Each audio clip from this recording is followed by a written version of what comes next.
Thank you, Benny. While India's efforts at building open digital ecosystems have been exemplar, the global narrative around public digital infrastructure and digital public goods is also evolving rapidly. Over the next 30 minutes, the next panel will talk about new opportunities and challenges that ODE practitioners must keep an eye out for. To join us for the last discussion of the day and the summit, I'd like to welcome Robert Karanja, Director, Responsible Technology and Africa Lead, Omidyar Network; Urvashi Aneja, Director, Digital Futures Lab; Pramod Varma, Chief Architect, Aadhar and India Stack and co-founder, Beacon.org; Keyzom Massally, Senior Advisor, Chief Digital Office, UNDP; and Varad Pande, Partner, Omidyar Network India, who will moderate the panel.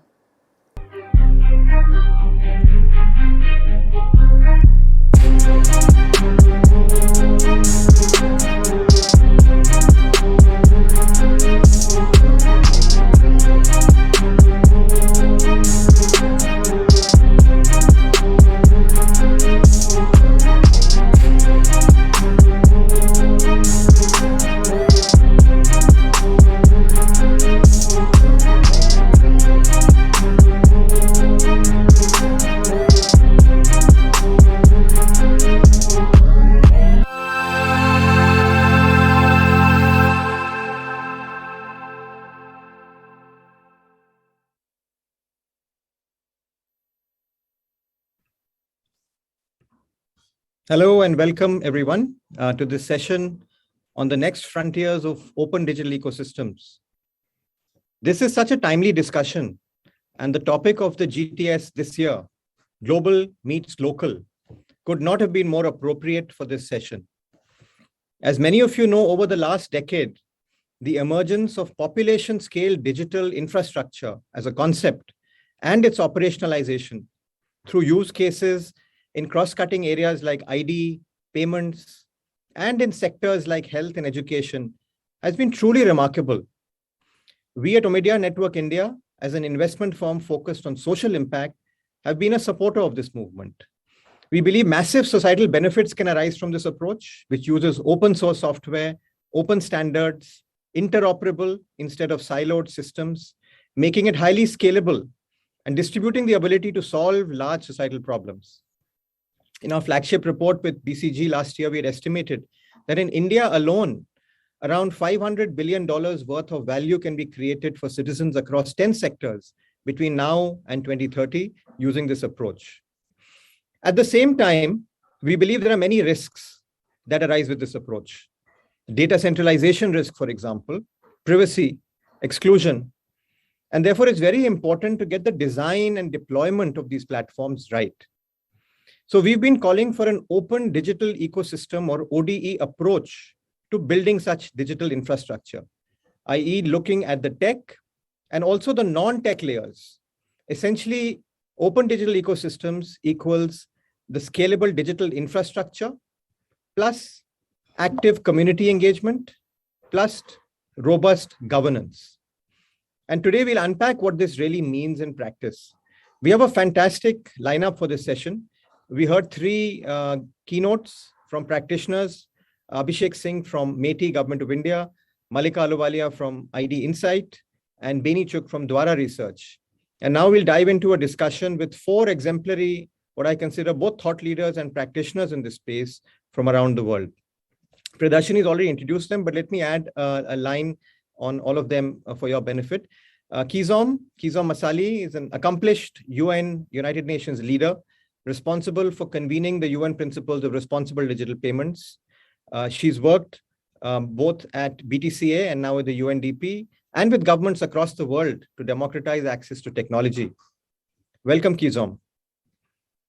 We have Urvashi. Urvashi Aneja is the founder director of the Digital Futures Lab, an interdisciplinary research organization, if I may say so, that works at the confluence of technology and society. She's been a member of government committees such as the Frontier Technologies Committee, as well as a task force for the future of work in G20 countries. Thank you, Urvashi, for joining us. We have Pramod Varma, who was famously the chief architect of Aadhar, and after building the world's largest ID system, has taken on several new roles, in the journey of building population scale platforms and protocols. As the CTO of WakeStep Foundation and the co-founder of Beacon, he's worked across many elements of the India stack that he will probably talk to us a little bit about. And it's great also to have Robert here. Robert Karanja leads Omidyar Network's work on responsible technology in Africa. As a development practitioner with great experience, with diverse experiences actually, including leading Southern Africa's first craft export market development program, Robert brings a very important bottom-up developing country perspective to this conversation. Great to have all of you here. Pramod, maybe I'll start with you. In keeping with the global meets local theme, you have seen the journey of population scale platforms or ODEs pretty much from its very beginning, I would say, as chief architect of Aadhar, which can in some ways be called the firstborn of the digital infrastructure movement. I remember being at the Aadhar launch in Nandurbar, Maharashtra in 2010, I think, when frankly, Aadhar was seen by most as just some sort of an ID card giving program. Most people actually, I think at that time had no clue what this could lead to or enable. The rest, as they say, is history. Today we have Aadhar touching many aspects of our lives, along with its various derivatives like eKYC, DigiLocker, AEPS, UPI, OCEN, Beacon. I can go on and on and on. And you've been involved with all of these.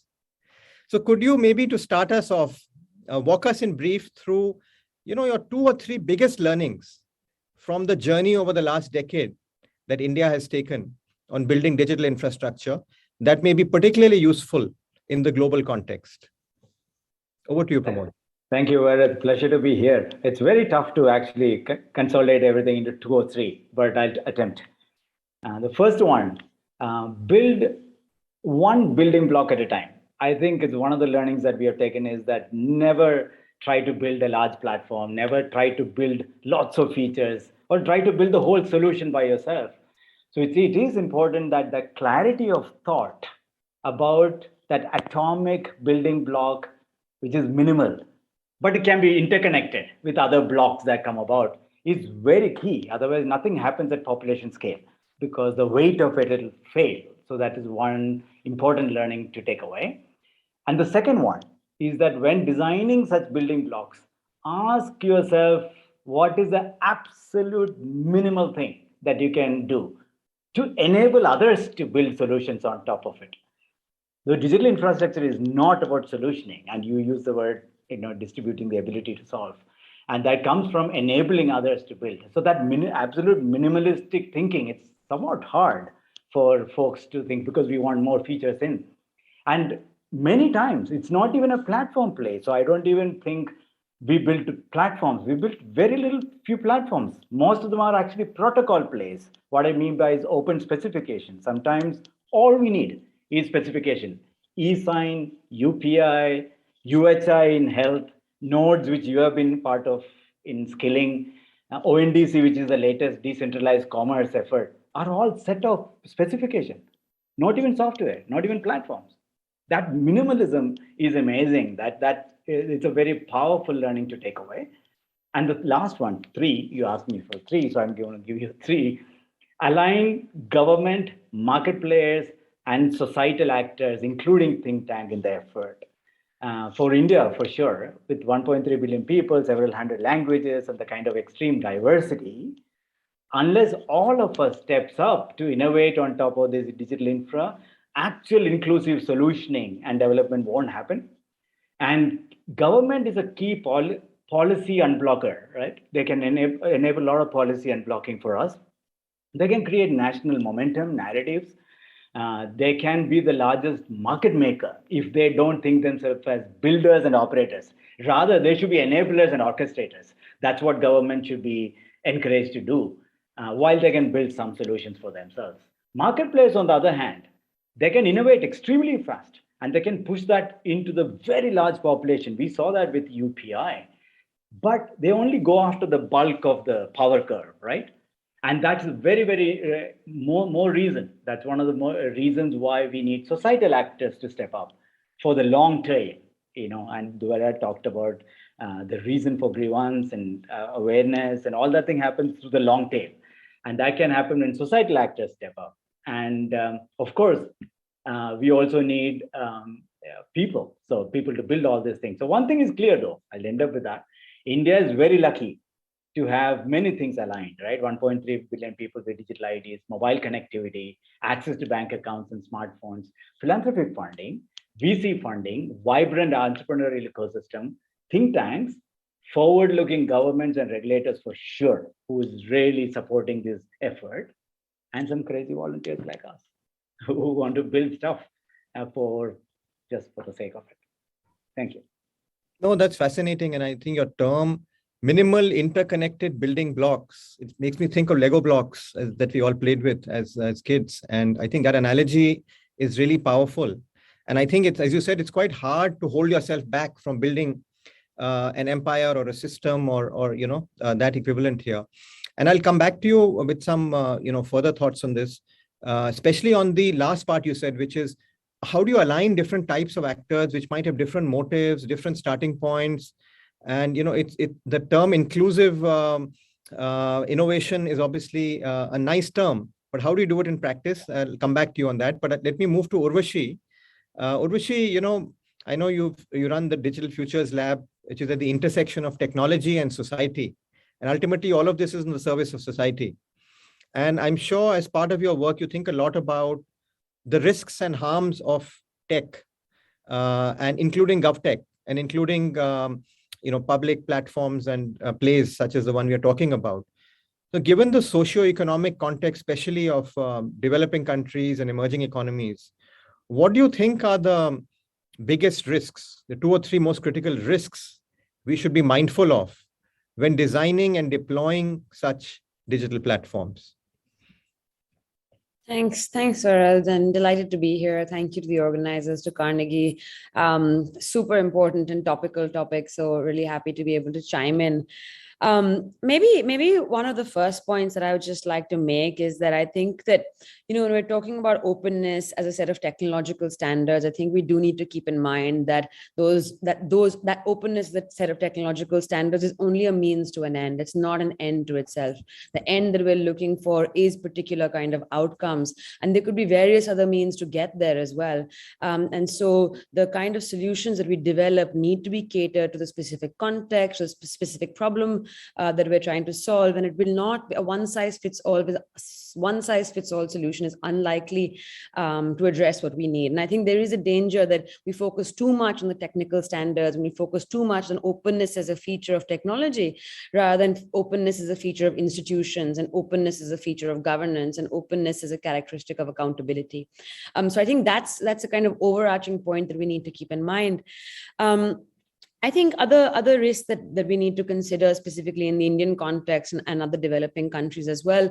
The first is around exclusion and discrimination. And this could arise from a number of reasons. It could be as a result of the digital divide. It could be because we have incomplete and fragmented data sets that are not of very good quality. It could be because we're using automated and algorithmic decision-making systems that end up reproducing existing patterns of social inequality. And it could also be because of technological failures. So there could be a number of factors that contribute to exclusion and discrimination within these systems. I think the second crucial point that we need to think about, and Benny had already touched on it in her presentation, is around privacy and security. And again, a number of factors could contribute to this. This could be a result of open data. It could be a result of the centralization and linking of databases. It could also be a result of the inferential data that gets generated as a result of machine learning processes. And some of these could lead to unwarranted or excessive profiling of citizens, as well as create opportunities for misuse. And of course, there's a lot of solutions that are being discussed around privacy by design, data anonymization, data minimization. But I think we do need to keep in mind that there are certain trade-offs that we will have to make when we choose these solutions. They're not absolute solutions. They're not perfect solutions. And again, those trade-offs will need to be calibrated to the particular problem that we're trying to solve, and really what's at stake in a particular sector. Estonia gets, I think, talked about a lot as an example of a country that has been able to create this kind of digital public infrastructure. But the Estonian example also shows us that Estonia chose to prioritize privacy and security by clarifying that data belongs to the individual, by limiting the openness of data and limiting the use of data analytics. So they made certain decisions. They prioritized privacy and security over other kinds of values. So we can't, simple solutions won't just do it. We will have to be cognizant of these trade-offs. I think the third point that we need to think about is around participation and purpose. So who is the community? And I think, Varad, you touched upon this in your opening remarks as well. Who gets to participate in building these solutions? Who has capacity?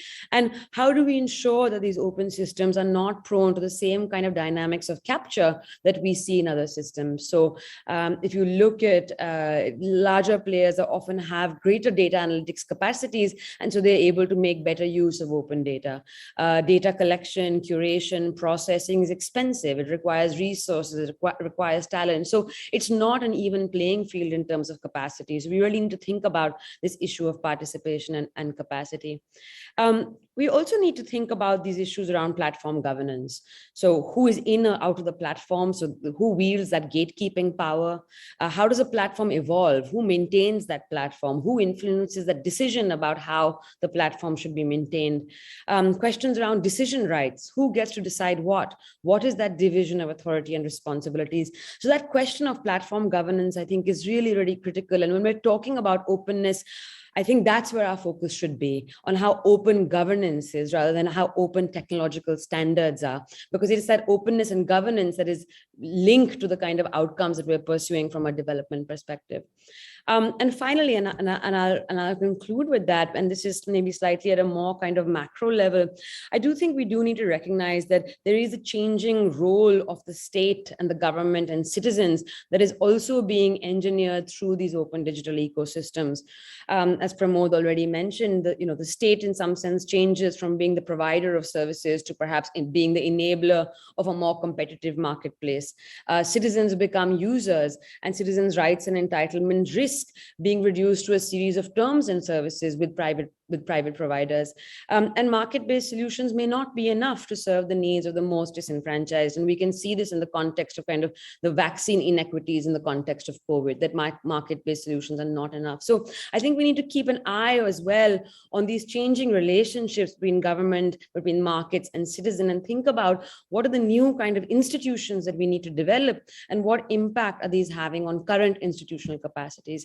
So I think just, to wrap up, really, I think the focus when we talk about openness must be on governance and institutions, and not only as technical standards, because that's just a means to an end. No, I'm glad you brought that emphasis, because sometimes the discussion can get very tech focused. And I think just to underline your points, it's the case today. I feel that, it's no longer an opt-in for the citizen, right? Digital is becoming ubiquitous in not just our lives, in every citizen's lives, right? And therefore the onus on getting the governance institutions right becomes even more important than the conversation maybe 10 years back, where this was more a feature and a sort of opt-in, as opposed to something which is today de facto mandatory in the way we engage with public services, with the state, with private sector providers, and so on and so forth. So we'll come back to that.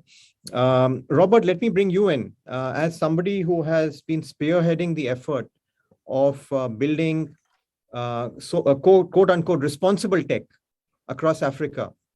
I'd love to get your perspective on where the discussion is on digital infrastructure in Africa, and what do you think is needed for this movement to succeed in the service of people in the African continent?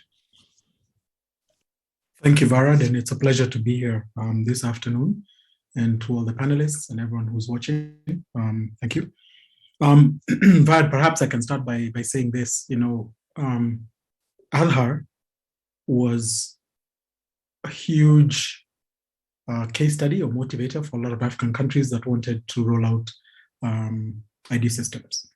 And it's also important to note that the population of India and the entire population of the African continent is pretty much the same, right? But we have 54 sovereign countries with a total population of 1.3 billion. I can't remember off the top of my head how many states there are in India, but the population in India is also about 1.3 billion people.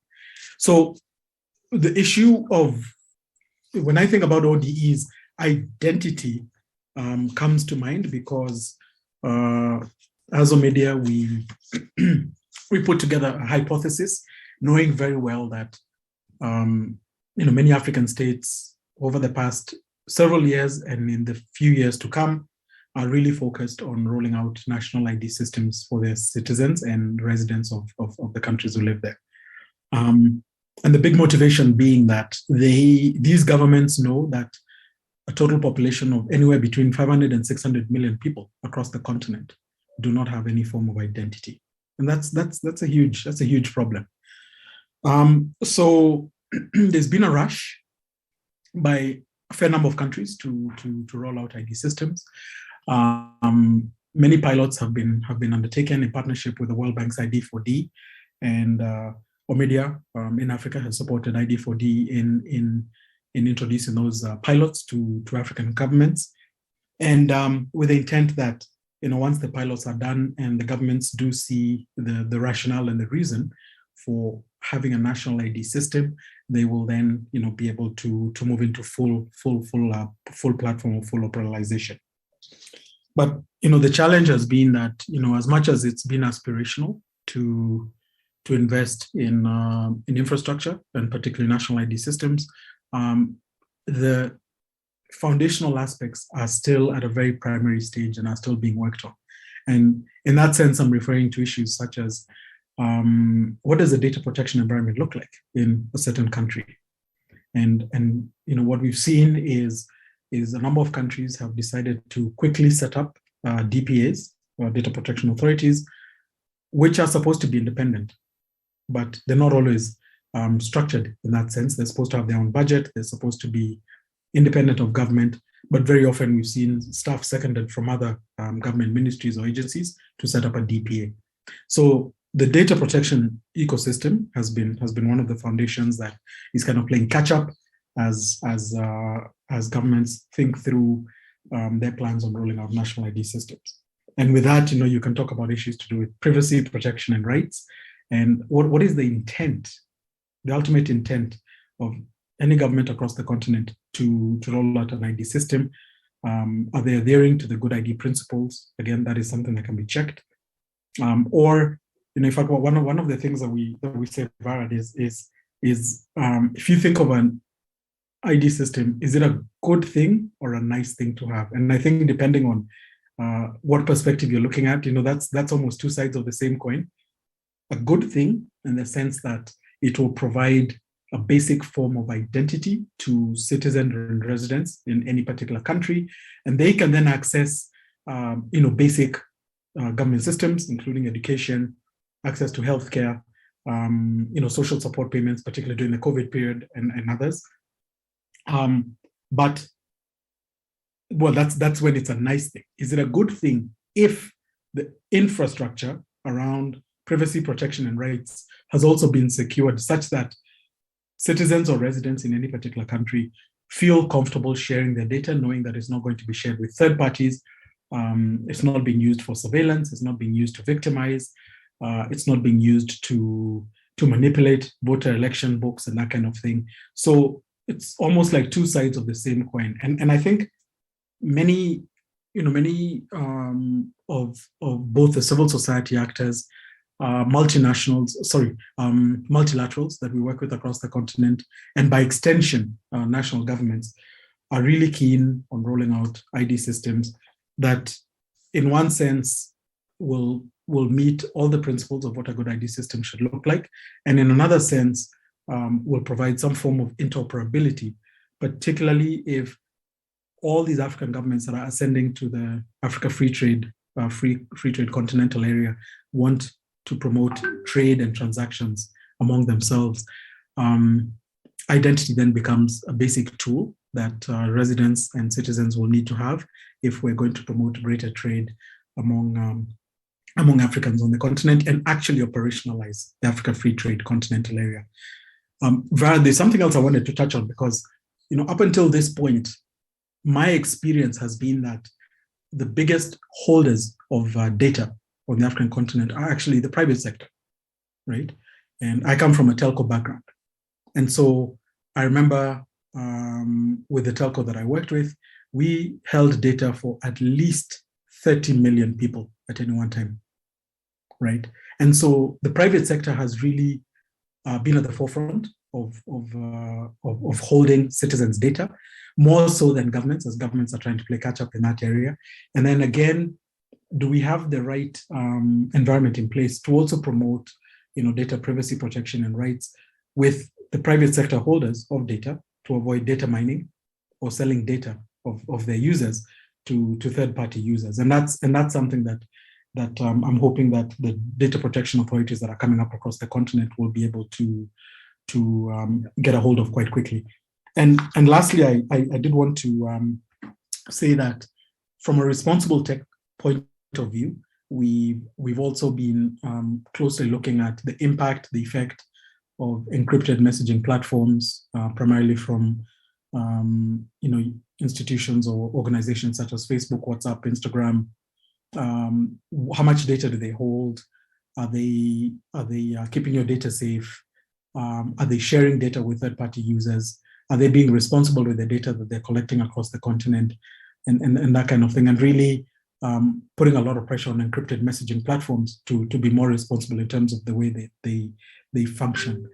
And closely related to that, we've also seen a greater use or an increased use of streaming services across the continent. So Netflix, Prime Video, Amazon Prime, Showmax, and they're collecting a lot of user data. Yeah. So where is that data being used and where is it being put? How is it being managed? And we hope that, that the DPAs or the data protection authorities are then able to provide the right framework to encourage these private sector operators to manage data responsibly. Thank you. No, thanks, Robert. And I think, two things I take away from your thing. One, of course, is like a interesting question that Africa is almost the same population as India, but 54 sovereign countries. How can we build? Is it sort of subscale, or is there a way to build something? And maybe Pramod and you should have a conversation later to discuss that. I'm sure Pramod has some ideas on that. But I think more importantly, I think what I take away is that there are many trains that need to move at the same time for this agenda to succeed. There's the tech train, there's the whole data protection train, there's in the African context where there are incumbent private sector players who are sitting on large, almost country level data because of the mobile phone, over the last 20 years. There's that whole train has to move. So many of these things institution building has to happen at the same time. So all of these trains have to move together if the value here has to be realized. And I think that's a great point to bring you in, Keyzom, because I think as both at BTCA and now at the UNDP, I think you've seen the challenges of implementation where the rubber hits the road, so to speak, right? And in many countries which are dealing with very basic development challenges like poverty or conflict, etc., is this conversation may feel a little bit alien, one could think. And so therefore, what role can the international community play in sort of bridging the gap? In one hand, we're talking about the cutting edge tech for good discussion. On the other hand, there is the lived reality on the ground. So how do we bridge these two very different stories? Varad, thank you so much for having me here with a bunch of really, really interesting and talented people. On behalf of UNDP, it's a pleasure to speak about the emerging priorities in discussion with our 170 plus member states where we have presence. And actually just yesterday, we were dealing with some questions from Libya and Ghana asking, how do we get started? So what we're seeing is that we're really early in this journey, and the role of building the field as we go is critical. Just as you said, many trains need to move at the same time. So there is also this sense of, getting clearer about the role of open digital ecosystems at the country level and being able to speak it in the context of how development and national planning process is conducted, as well as, of course, the engagement with the wider ecosystem. At UNDP, our vision is to ensure that digital is an empowering force for people, for planet. And this vision directly supports our Secretary General's priorities on digital cooperation, as well as the broader agendas in the international community, such as our common agenda that calls for global public goods to increase our role in reducing concentrated powers that results in inequalities. So as the context in which development is happening in countries, especially for the lower middle income countries, it is changing. We believe that a principled approach to implementation especially is really critical. So there are no hard and fast rules. It's an evolving state. So therefore, being really clear about some of the agendas that our panelists spoke about is really important in terms of who gets to sit around the table, the inclusion agenda, that it's not so much just about the technology, but about the overall governance and the ecosystem. And I believe the ODE approach really requires, as you have stated, Varad, the whole of government and the ecosystem, which includes, of course, local communities, innovators, entrepreneurs.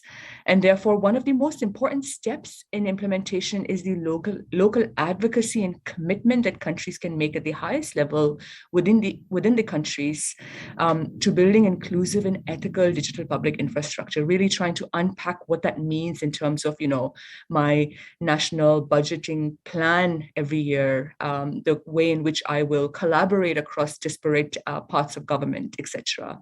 And this ensures that the goal towards this really important agenda is not a New York or a Geneva agenda, but is anchored in the national transformation plans and identifies the funding required to implement it, as I mentioned, from national government's budgetary processes.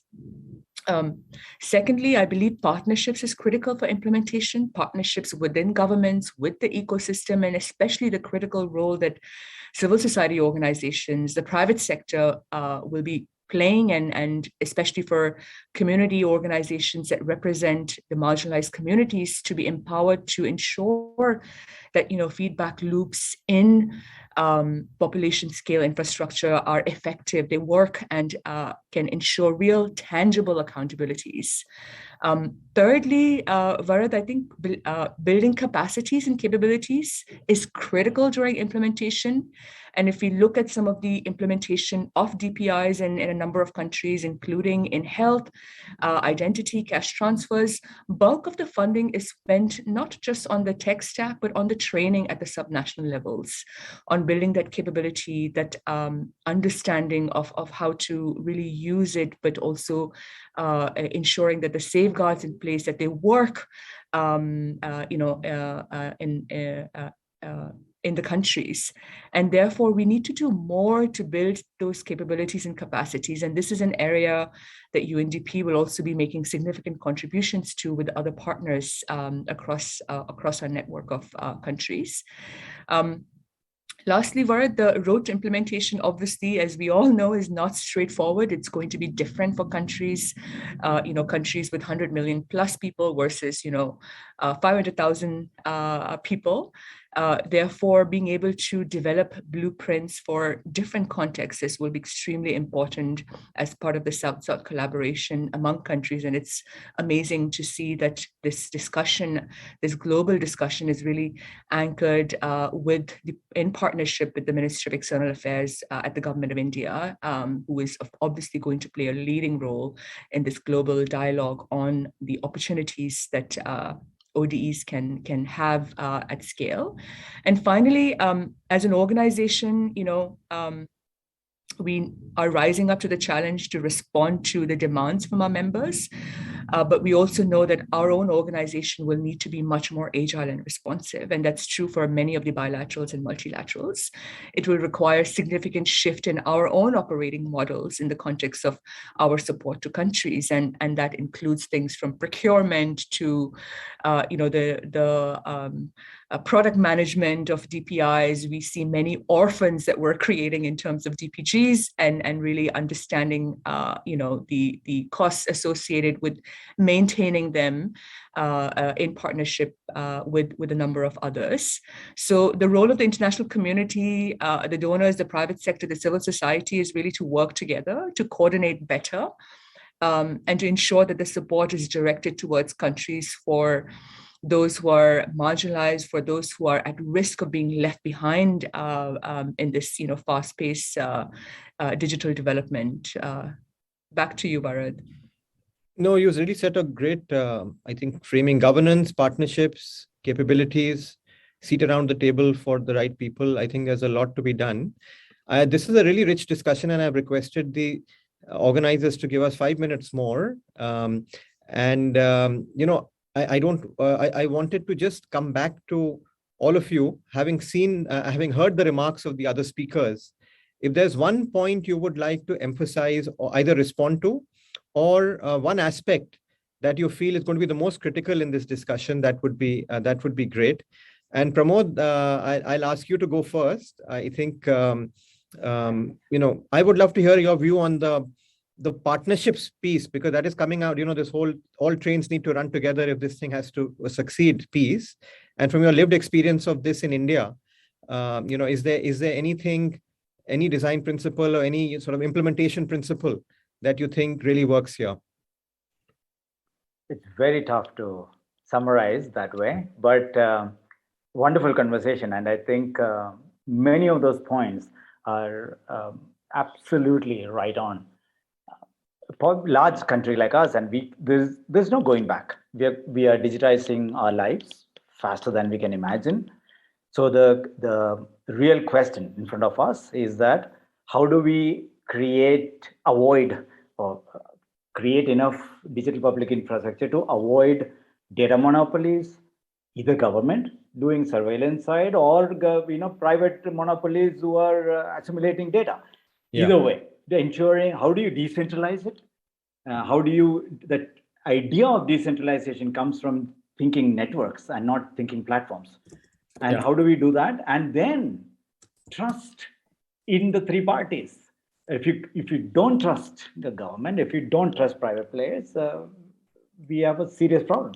So we need all three to work together, and we have to trust in that democratic process and values that we instill, and to say, hey, we are going to have heartburn, but we must work together, because otherwise we are just going to be fighting until the cows come home, and we'll never have anything to do with it. So I think it is important. Those conversations, having the ability to have those conversations, is more important when we engage all three, understanding each other's cares, so that we can do it. Not doing is not an option. Yeah.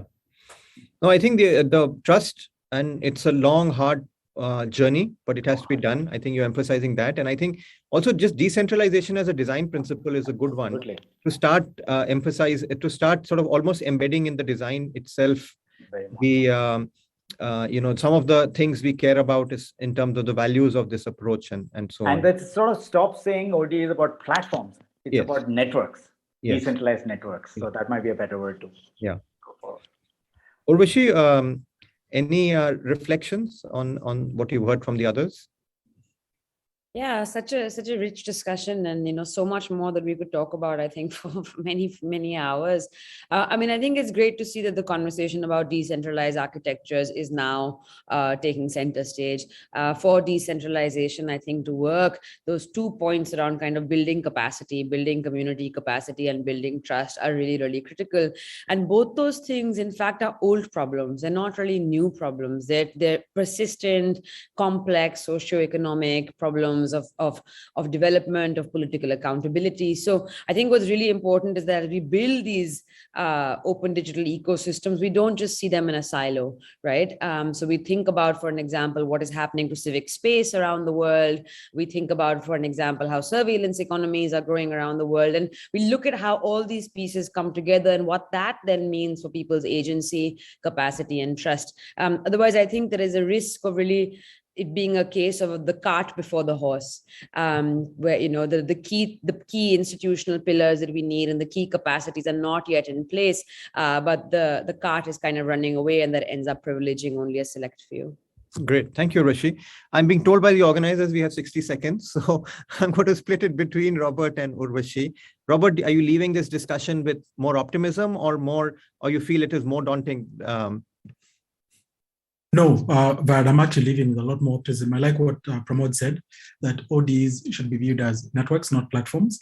Yes. I think that's a really good point. And to say one more thing, that the success of ODEs across the African continent will really hinge on open and honest conversations by both private sector players and government, and as much as possible involve the public in decision making, so public participation. Great. Thank you, Robert. And Keyzom, in good UN style, UN always has the final word. So over to you. Just to say, Varad, I'm leaving very optimistic. There's so much commitment in the ecosystem. I think the most important thing is that we will need to really focus on implementation and talking about ODE, DPGs, DPIs at the country level is really hard to understand. So as much as we can build a narrative together that is around capabilities building, that doesn't create confusion between what is Aadhar versus what is DIWOC versus what is CoWIN. Yes. And these are the levels of discussions that are happening that is, that is something that we can work together on. Yeah. No, absolutely. I think even if we discuss amongst ourselves, we would get So lost. made my day. Yeah. I think even amongst this group, we may get lost a little bit in the alphabet soup that we are creating here. So I think that kind of clarity would be very useful. Thank you so much, Robert, Urvashi, Pramod, Keyzom. What a lovely discussion. As I think I was saying earlier, even if we had 3 hours, it would feel less. But hopefully this is the start of many more discussions and also implementations, as Keyzom reminded us.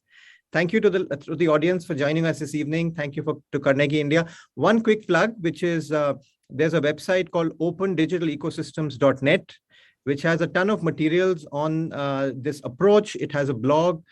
There's also a Decode Talk series we've started and a newsletter that you can sign up to, opendigitalecosystems.net, so that we can continue this conversation in the months and years to come. Thanks, everyone. Once again, what a great way to end Thursday evening. And thank you to the Global Tech Summit and Carnegie India for inviting us. Thank you. Thank you.